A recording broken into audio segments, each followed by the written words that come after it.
Well, Chelsea have won the Club World Cup. I did not think that was going to happen, especially not that they would have to play PSG in the final, but they thrashed them 3-0. So let's take a look at how they did it. Welcome to Campfire Football. I'm Sebastian North. Like the video, subscribe to the channel. Let me know what you think in the comment section below. Let's go ahead and break down this final and what Enzo Maresca and his Chelsea team did to beat the best team in the world in PSG. All right, so Enzo Maresca said that Chelsea, he felt, won the game in the first 10 minutes. That doesn't mean they scored the goals in the first 10 minutes, but they absolutely set the tone. And from then, they just kind of held on to the momentum, rode it through the first half, and that is really what we are going to look at today. So what we're going to start with here is Chelsea on the ball. Well, the first thing is Chelsea had 4 midfielders against the 3 of PSG. The other thing is Robert Sanchez was hitting long balls, and a lot of the time Chelsea would just sort of bypass the PSG press. They had very few passes in comparison, but were far more efficient going forward quickly. So right away you can see Sanchez here being pressured by Dembele, hits a big ball into the midfield. This take by Cole Palmer, I mean, that is just excellent. And then immediately Joao Pedro's running in behind. So that creates a huge gap in the middle. Here the ball from Palmer is like right into the feet of Fernandes, but then his pass into the run of Joao Pedro. Right away, Chelsea in the first 40 seconds go from goalkeeper into the final third.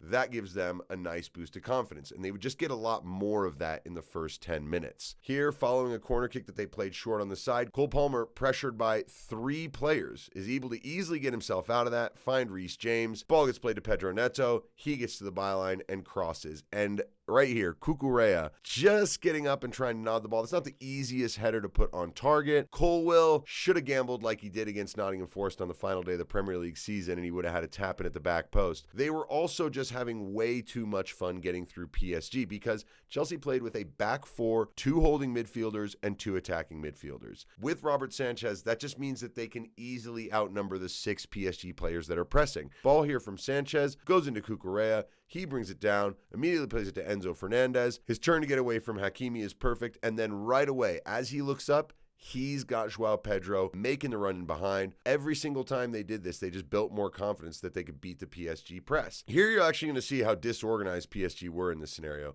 Chalobah plays the ball across to Colwill, and right here, I don't know why, but Fabian Ruiz is sort of yelling at Kvaratskhelia. Vitinha's next to Reece James, but Joao Neves here just sort of gets caught ball watching and lets Caicedo run off the back of him. But this is just too easy for Chelsea. The ball from Colwill into Fernandes, and the player that is up marking Fernandes is Marquinhos, the center back. So this is just a little bit all over the place from PSG. The ball gets played to Caicedo. He steps over it, plays it out to Palmer, and look, it is a 3-on-3 for Chelsea. But one of the major things that would really deliver as the half went on, aside from just having the 4-on-3 in the midfield, was the position and the runs of Malo Gusto and how he combined with Cole Palmer to just cause chaos on this near right-hand side. First thing, Reece James checking towards the ball. He's got Vitinha running behind him. Joao Neves has given Caicedo way too much space. And next thing we're going to look at here is Cole Palmer. He's going to take a look right here, and he sees Malo Gusto on the right side. Clearly, there's something that's been spoken about here. Can Malo Gusto maybe occupy the attention of Fabian Ruiz? So the ball gets into Caicedo, and as soon as it does and he has time, Gusto just starts going forward. Fabian Ruiz takes a look over his shoulder and sees that Gusto is there, so he's got to mark him. But Cole Palmer has just wandered into the number 10 spot. Nuno Mendes didn't follow him, and actually here, Vitinha notices it, and he's like, oh God, I got to get back. Then you have the added benefit of Enzo Fernandez making these runs in and taking players with him. So here, Marquinhos follows him there. The ball goes back to Caicedo, and again, Chelsea have the numerical advantage. And 2 players get drawn into Reece James, so he can, once again, look up and find somebody. And you've got Enzo Fernandez and Pedro Neto creating a 2-against-1 against Hakimi out there. So Fernandez gets it, turns, and take a look at Cole Palmer. I mean, completely alone. Fabian Ruiz is marking Reece James. Fernandez into Joao Pedro with a delightful little flick off the back, and then Cole Palmer steps up and hits it. But Chelsea were dominating this early stretch, and it's also because PSG, when they were pressing, they didn't have a holding midfielder. I mean, balls were able to just go into this midfield area.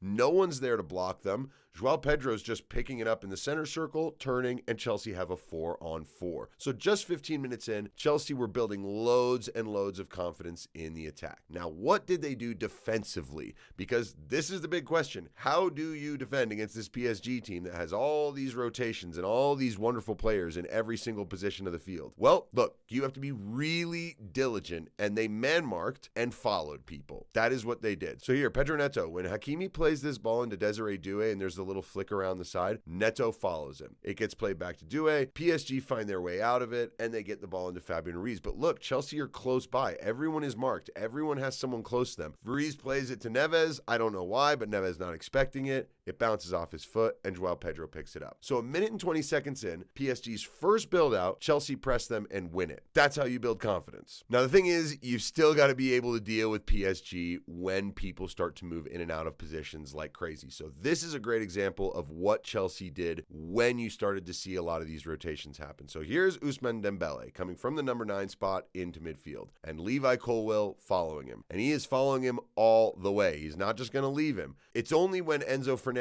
and him can actually communicate right here and say, hey, you've got him, I've got him, let's switch off. Okay, no, let's not. They didn't switch spots. That is how you keep things organized. Now you can see Reece James letting Chalobah know, keep an eye on Ruiz. I'm going to keep things tight in this midfield area right here. Chelsea's left back right now is basically Pedro Neto because Achraf Hakimi has stepped up. Desiree Doué is coming across the middle because Ousmane Dembele vacated that space, so Cucurella is following him. Then Dembele makes another movement to go get the ball, and Colwill follows him there, and that's when it starts to go the other way. Here you can see Caicedo and Colwill sort of communicating with each other. Someone's got to take Joao Neves. He's running forward. The ball comes to Nuno Mendes, and Cucurella looks up and he's like, I'm starting to run across the center back area, and Desiree Doué's here. So what does he do? Well, he actually steps forward and puts Desiree Doué offside. This is clever. This is smart. You've got to make these quick decisions, and then you've got to reorganize. So now Colwill gets back. He and Cucurella have a quick discussion of who goes with who. Caicedo can now go and mark up on Dembele. So just the reorganizing here from Chelsea was really good. The only problem is that PSG are still so lethal sometimes that if you make one little mistake, they could punish you for it. And this was, in my opinion, the turning point of the match. But you can see Dembele on this near side, along with Fabian Ruiz and Kvaratskhelia. Chelsea are having to sort of funnel around. You can see Gusto looking, and he's like,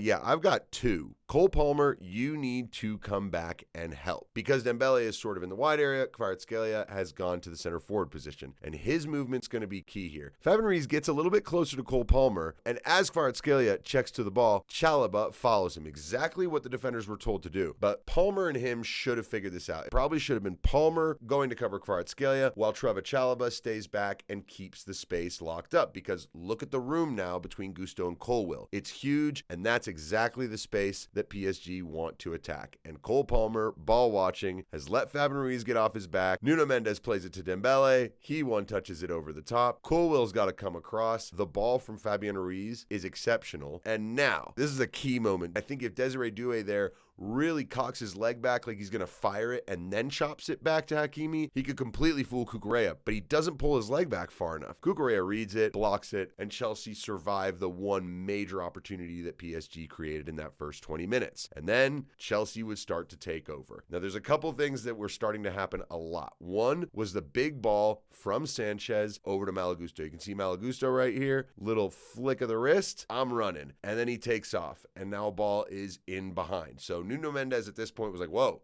the right back's going to fly up into this space. I got to be a little bit more careful. And Chelsea were getting a lot of joy from this because Gusto was wide open. I mean, a lot of the time, look how free he was. But because Chelsea had that advantage of 4-on-3 in the center midfield, there was always a place for them to go. And here, once again, Sanchez just goes big. And this time, Nuno Mendes makes a complete mess of it. I don't know what he's doing there, takes his eyes off the ball, gets his head on it, and then falls down. I mean, it's like it looks like he's just like, oh God, I just blew it. Well, the good thing for him is Gusto's not exactly the most lethal player in these positions, but he gives it to Palmer. Palmer from here, that's the outcome. I mean, Chelsea going up 1-0 was shocking, but then it would be 2-0. And this, a lot of people are probably going to say, oh, this is just sloppy from PSG. No, this is tactically brilliant from Chelsea, and it's them following through with the plan. So Nuno Mendes has this ball. Ousmane Dembele coming out to receive it. So they've got to do something, Chelsea, here, because Fabian Ruiz is part of the front line. Kvaratskhelia is starting to run forward. Reece James comes back to help. Fabian Ruiz is going to drop in here, and Dembele plays him the ball. I mean, Chelsea did get carved apart a little while earlier by one of their center backs leaving his position and the ball going over the top. But here, Colwill does the right thing. He follows follows Fabian Ruiz in, and then he stays there. He doesn't just run back away and get back into his position. He stays there because he doesn't want Fabian Ruiz to just get it back and affect the play. And so Vitinha here doesn't really have anything. So he just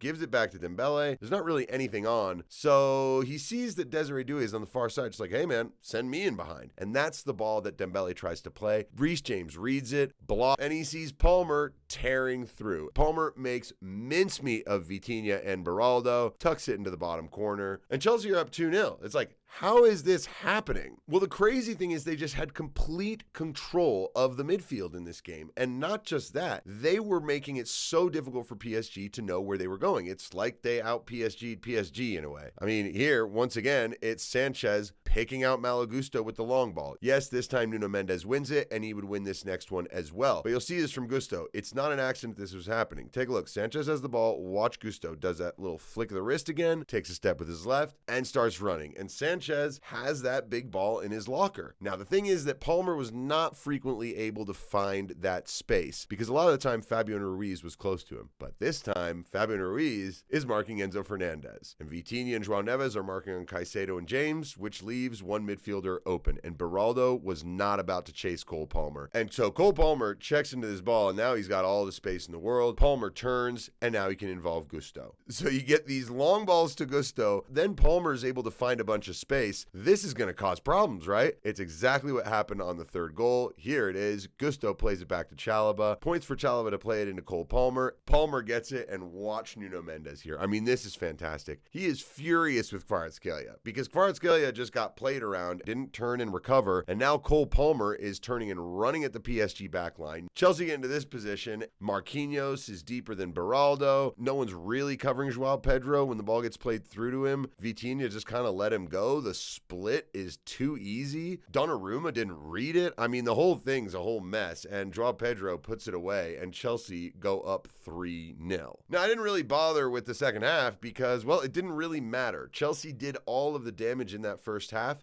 and though PSG improved in the second half, they played better, Chelsea were really just not that uncomfortable, and they were always able to provide a threat, and once players started to get a little tired, they just switched them up with someone else. While Pedro starts to run down a gas, they bring on Liam Delap, and he causes a bunch of chaos as well. As for PSG, it's been the best year in the club's history, so we're really looking to see, can they confirm? Or if Chelsea just kind of showing everyone the blueprint, here's how you beat PSG. Thanks for stopping by. I'm Sebastian North. This is Campfire Football. Take it easy.